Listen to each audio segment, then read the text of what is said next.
always done, like when I even learned NLP, one of the first real dynamic set of tools I learned psychologically, I would go to these classes with these psychologists and psychiatrists, and we'd have an all-day session, which their idea of all day was 4 hours.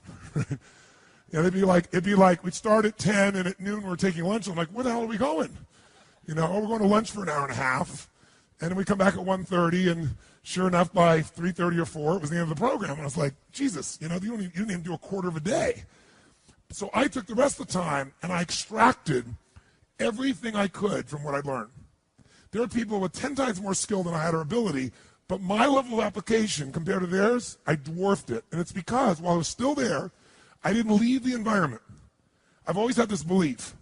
If you want to be successful at anything in life, never leave the sight of setting a goal without doing something that commits you to fulfillment. If you you're in state, right, when you do something. While you're in state, that's the time to commit yourself to something that makes you follow through. How many know what I'm talking about here? Say I. So I'd call somebody up, I'd schedule something, I'd lock in the next meeting, I'd sign up for the class, I'd enroll the guy who was going to mentor me, I'd set the meeting with a mastermind of people I met. I did something so that whatever I committed to, there was something when I went home that would pull me there. It's structure. In fact, I'll give you 5 C's to RPM just as a quick warm-up for you. How's that? If you don't remember, it'll be okay, but it'll be in your unconscious for when you go work with a coach. These are the 5 C's. Everything that comes in your mind, anything you can think of, because we're going to basically do a little mini RPM version of things right now. Anything comes to my mind. I'm here, and while you're here doing something, you're driving in your car, and you think of an idea for your business or one of your businesses. Where do you put it?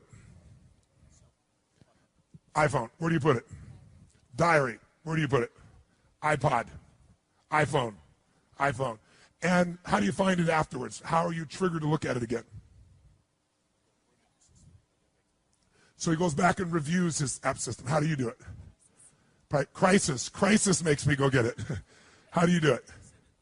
I send an email to myself. Oh, good. More emails with more to-dos.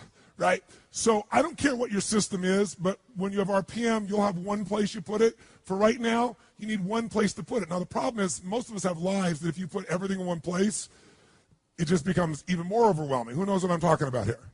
So the first step, I'll just tell you that, is C, is capture.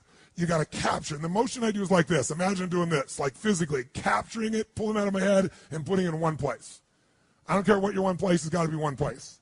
Now, ideally, in that one place, you'd have some categories so you don't throw everything on one giant list. Does that make sense? So you might have a category for me. I have companies. So I have Robbins Research, I have Namali Resort, I have Metabolife, I have all these different companies. So I'll drop it in that area as an example. Or roles for me as a father.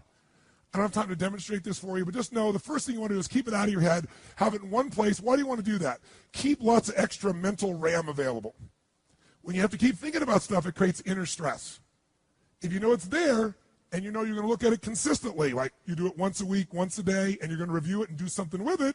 Something with it might be, forget it, I'll do it later, tomorrow, but you're going to do something with it, you'll be able to let go. How many think that's pretty much something you try to do already? Most people try to do this, don't you? But the reason most people don't do it is because making lists, after a while, they stop doing. Tell me why they stop doing it. Who's made lists and they're not kept the lists up, your, quote, to-do list? Why don't you keep those to-do lists up? Because every time you go there, they're so damn what? How many have always got more to do, if you do make the list, than you have time? So it inherently says, why am I doing this? RPM is a different mindset. Our mindset is, we're just first capturing it. We know we're not going to do most of this. But we need to be able to later, when it's time, decide which things are worth doing, and more importantly, what are we really after? We're going to use these to trigger us to say, all this relates to maybe something more important. How many follow the philosophical difference here? Say I. My goal is not get things done. This is not GTD. This is use the things you need to get due to stimulate a higher level of thinking of what you really want, why you want it, and become very strategic about how to get that. And many of these things may go away, or they just won't matter. But you do have to capture it because otherwise it's in your head. So I have a lot of systems of doing it, but if you never saw me again, the most basic thing you need is one place to capture. Does that make sense? And what's step 1 of RPM? It's a C. You got to what? Capture, which means get it out of your head, put it one place. Second thing, you got to make sense of all this crap. And the way you do that, step 2, is you create a plan. And a plan for me has 3 parts. And the 3 parts are 3 questions that I ask and 3 actions I take. And again, you'll learn this. I'm not trying to teach this all right now. I just want to plant some seeds in your mind. Is this okay? Is this useful? So when you're going home, you got all this captured stuff you just did here, right? Now you got to start to create a plan. You got to look at all this stuff and say, okay, there's more here than I can do. So what I really need is read all this stuff and start to see, well, all these things relate to one thing. All these relate to another. If I'm a mom and I made my list, and on the list I have things like I got to pick up the laundry, I got to drive the kids to school, I've got to do this thing for the PTA, I got to clean the house, I got to run my business that I run out of the house, I got to do the accounting, I want to have to spend some time with my husband at the end of the day. Soccer mom, totally stressed out. But if I write all those things down and get them out of my head, and when I write them all down, I then start to put them together and go, you know, this, and this all relates to my kids. This all relates to the house being great. This, and this all relates to my business. And this is about my personal life being rich and happy. I'm able to do something really nice. I'm able to go from this, which is what your capture list looks like. You'll start writing it down. You go, I got to do this, and that, and this, and this. And you start to feel good. It's out of my head. But then you go, I got to do this, and I got to do this, and I got to do this. I got to do this. I got to do this, and I got to do this, and I got to do this, and I got to do this, and I got to do this, and I got to do this, and I got to do this. I got to do that too, and that too. So step 2 is I look at my capture list and I create a plan. And the way I create a plan is I start to figure out, what do I really want? That's what the world is saying to me. That's what's in my head. What do I want? I might start to group some things together. I might start to say, you know, let's take a look at this. You know something? Watch this. Watch this for a second. This item here, clean the house, and this thing, and this thing, and this thing, these all relate to the house. And my outcome there is I want a magically clean house because, why? It makes me feel fully alive. And then, oh, by the way, this, and this all relates to my children. Oh, and this, and this relates to my business. And oh, yeah, this is me personally. Anybody see what happens? Suddenly, 80 action items or 12 or 30 will turn into 4 outcomes. There's something here that I want for my home. There's something I want here for my kids. There's something I want here for my business. There's something I want for me.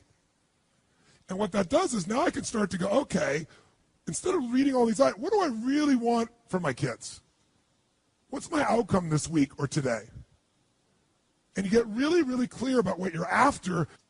You use this to take you to another level higher.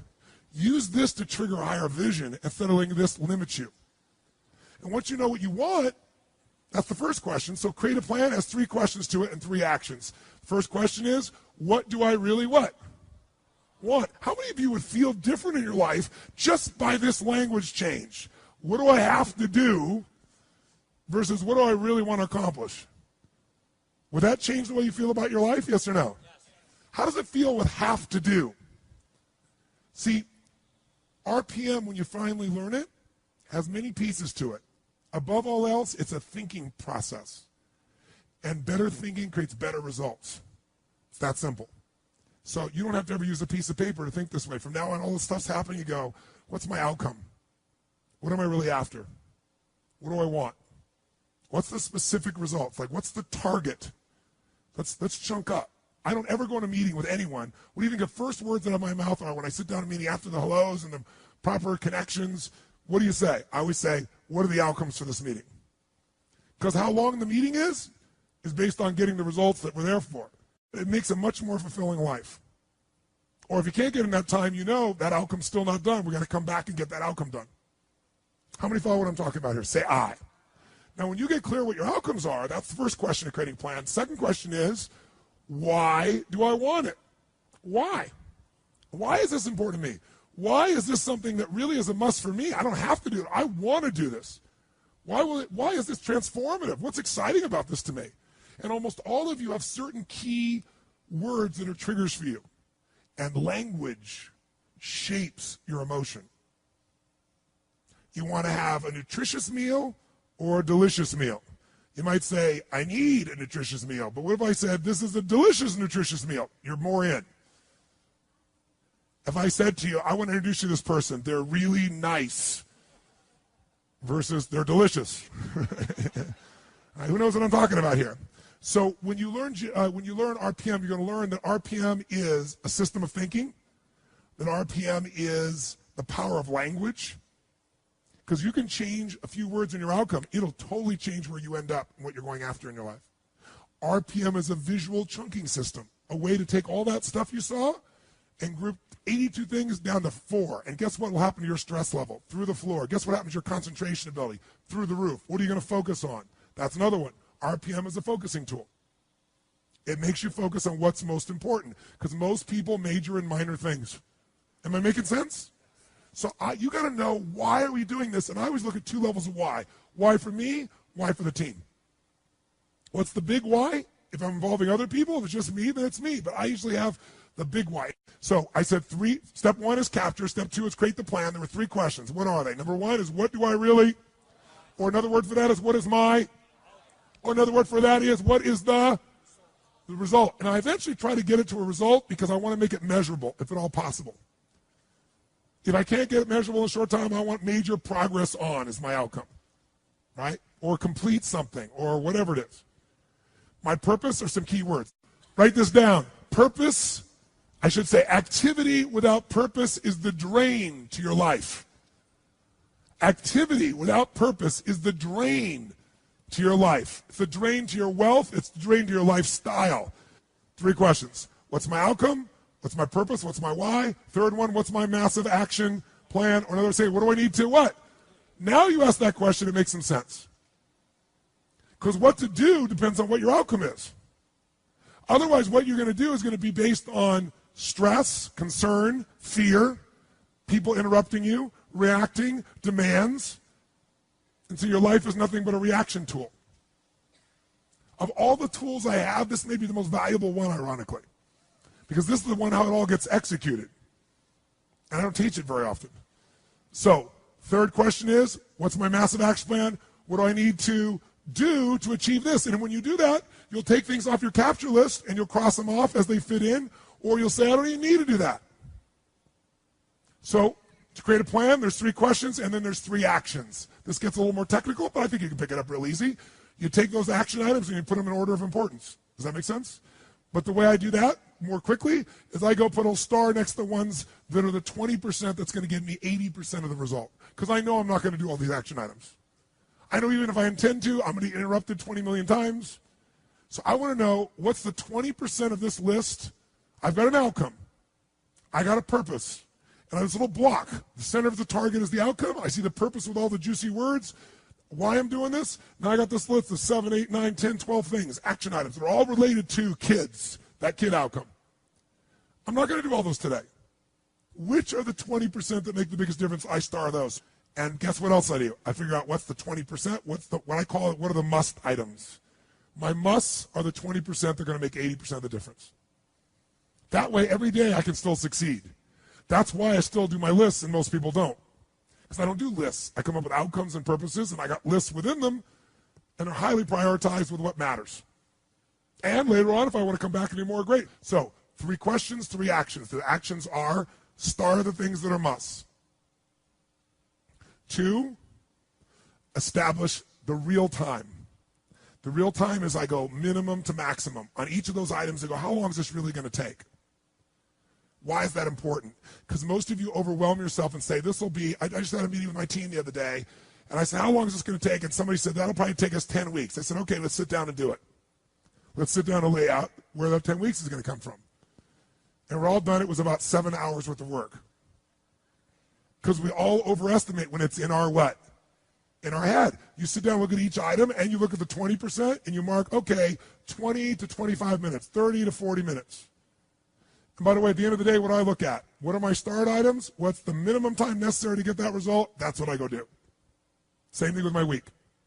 So, 3 questions. I create a visual block where this separates from everything else. Below it, I'll space and I'll create another block. When you learn RPM, you'll see that visually. I don't think I want to throw up for you right now.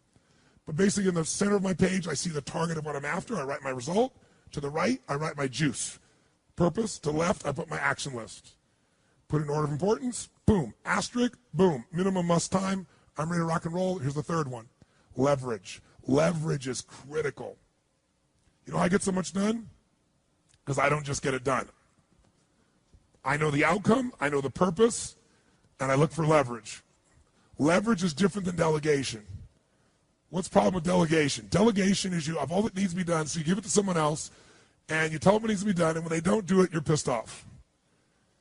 Leverage says, I can move the biggest boulder in the world with a little bit of effort if I got something I can do it with, but I'm still part of it. So leverage is, if I'm going to leverage something here with Tom, I'm going to make sure Tom understands the what? The outcome. I want to make sure Tom understands the purpose, the why, and the action. But I might say to Tom, if you can get this done without this action or better action, go for it, baby.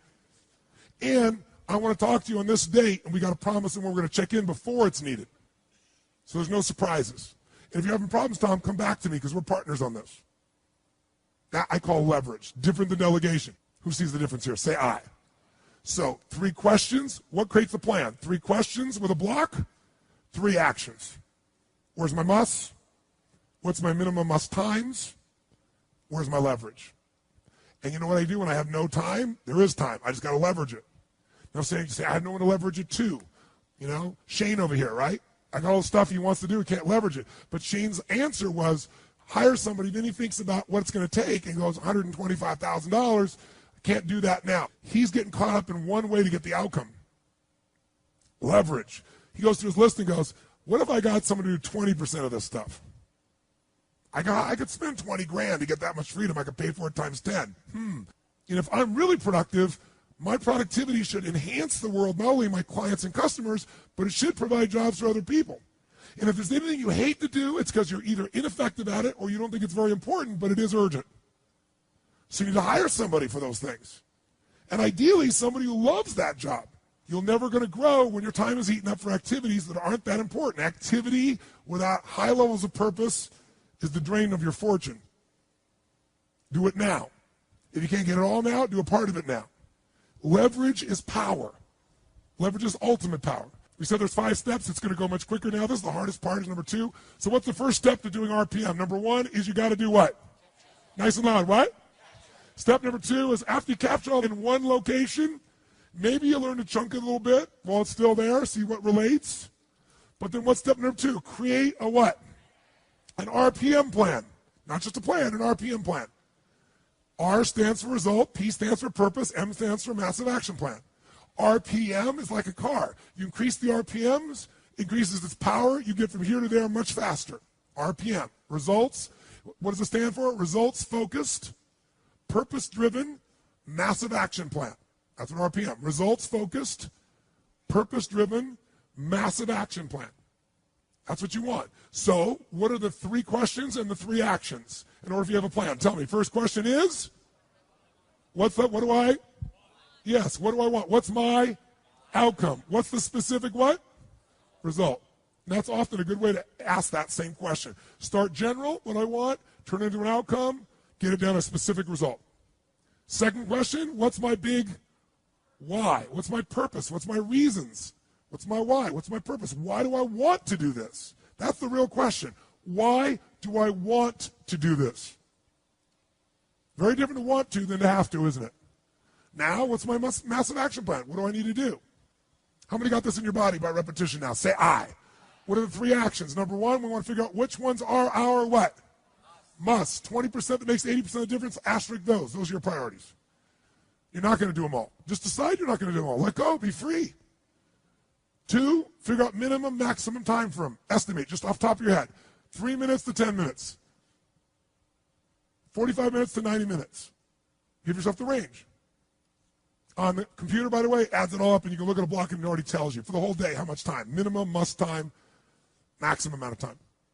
By each RPM block, it'll do it for you. But you can do it by hand. It's well worth a few seconds to do. Third thing we want to do, see, is there any of this that we could what?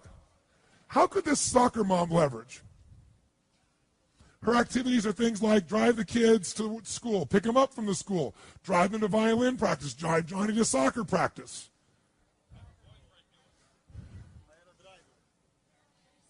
A driver. Said in perfect Russian. Could you do a carpool? Could you trade days? Yes. So that when you're doing it, could you do the morning and someone else did the afternoon? If you were really looking at this, there's ways to do it. And by the way, could you get your outcome with your kids in the morning session so the afternoon you really felt like you connected? You made more of a difference in that morning than if you've been driving them all day long, stressed out. How many follow that? Say I. I take people like this, and I can show them the real times that it takes to get their job done, and they tell me you have no time. You know they have no time? Because guess what they say to themselves all day long? I have no time. And they're so stressed, they eat up all their time telling themselves how they have no time. They think about it, they have no time. They eat up all their time. They don't think efficiently, and they don't leverage anything. If you do these first two steps, would you be light years ahead of anybody else around you, to think yes or no? Third step, commit and schedule. 3 C's so far. Capture, create the plan, commit and schedule. Let me tell you what I mean by commit. Commit is, now that I've got these, let's say, 6 outcomes for the day. Does that make sense? 6 outcome blocks.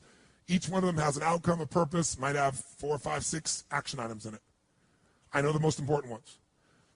I might look at those and go, some of the stuff is scheduled. Like I have to do this at 3 o'clock today. So you lock that in your schedule.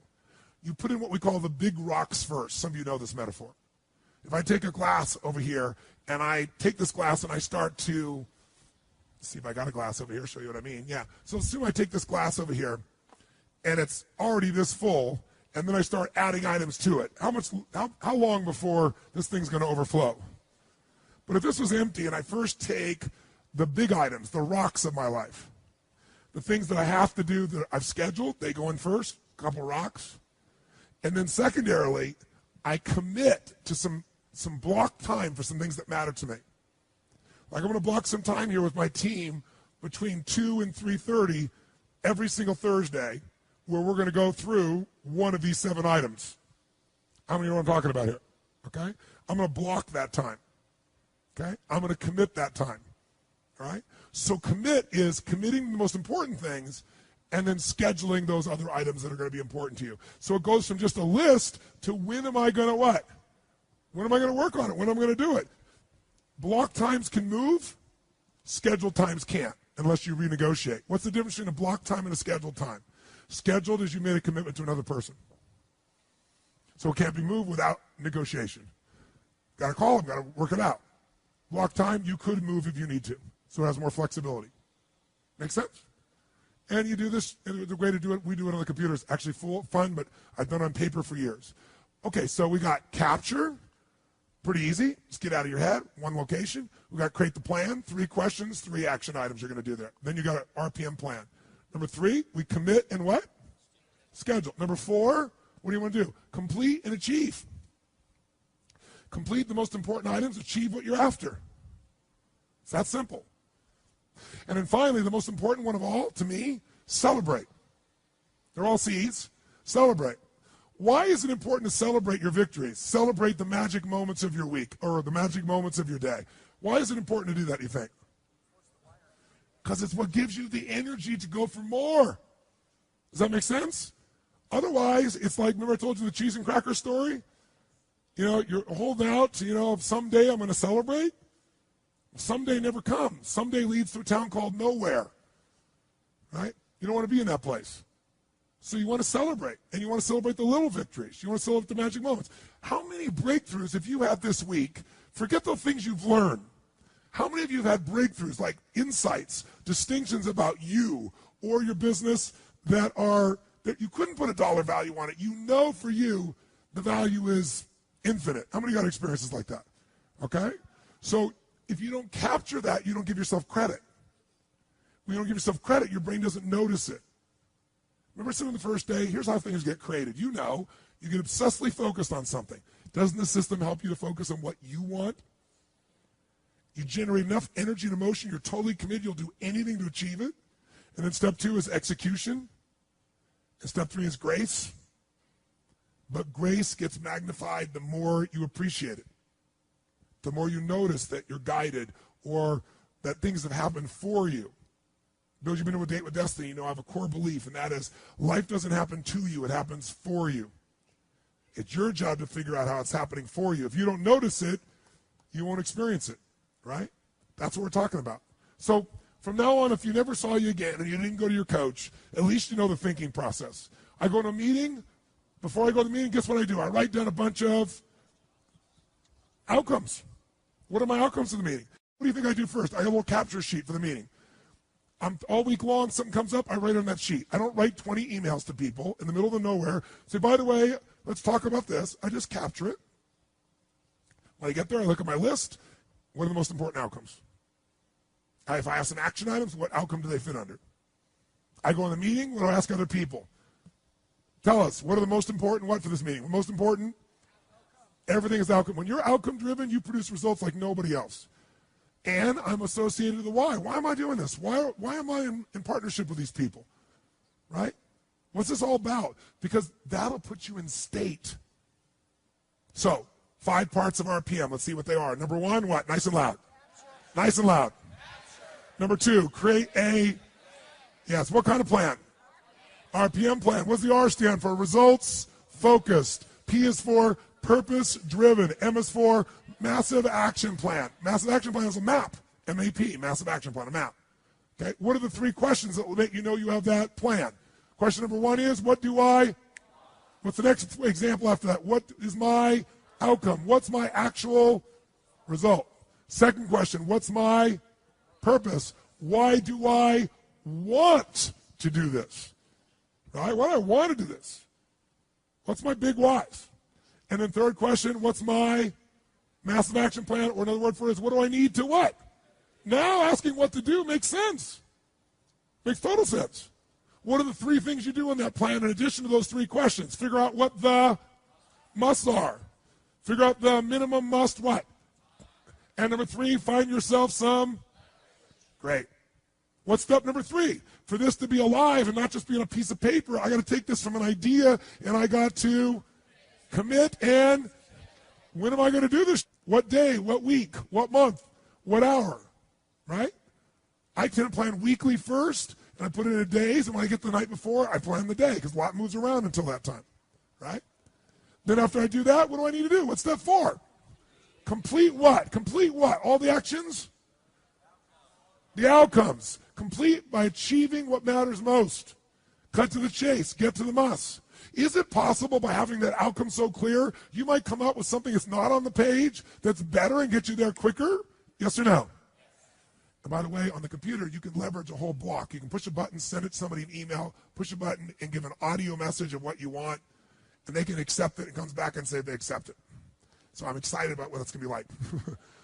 Or use your iPhone, or use whatever you want. It's a thinking process. Then on the other hand, think about this. So leverage, if you leverage it, you're staying connected, you know what's going on, but also they know the outcome, they know the why. It might be useful to talk in terms of their why too. So now they're activated. Why do people do certain things and not others? Because certain things they have enough reasons to in their reasons. Other things they don't. They value something more. When people say, I didn't have time for this, what they're really saying is something else was more important to me. But usually it isn't really something that was more important. It was something else that's more urgent, and they don't know what's important to them.